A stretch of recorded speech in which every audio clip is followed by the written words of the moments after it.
most important building in this palace ground. And can you see the plaque under the roof? Plaque. It says Shishinden, means the emperor's place.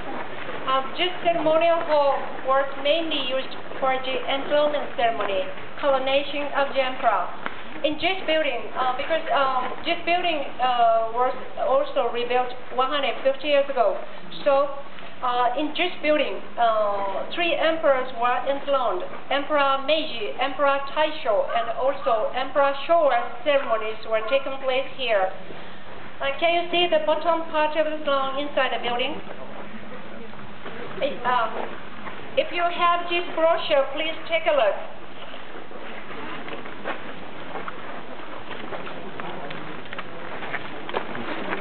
You have a picture of the throne.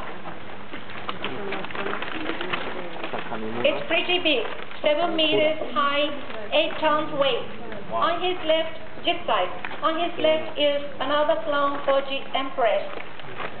But the present emperor Akihito was enthroned at Tokyo Palace in 1990 because of the security and accommodation reasons.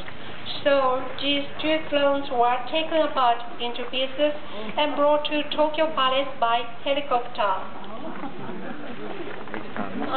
This ceremonial hall is also rebuilt 150 years ago, but built in a very old style back to 1,000 years ago. So, pretty big, but single-story building with no ceiling, just like this gate.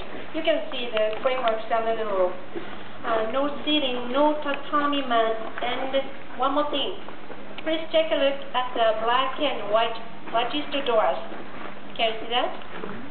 This is the kind of doors, but open like this, swing up inside, and suspended from the ceiling by the hooks.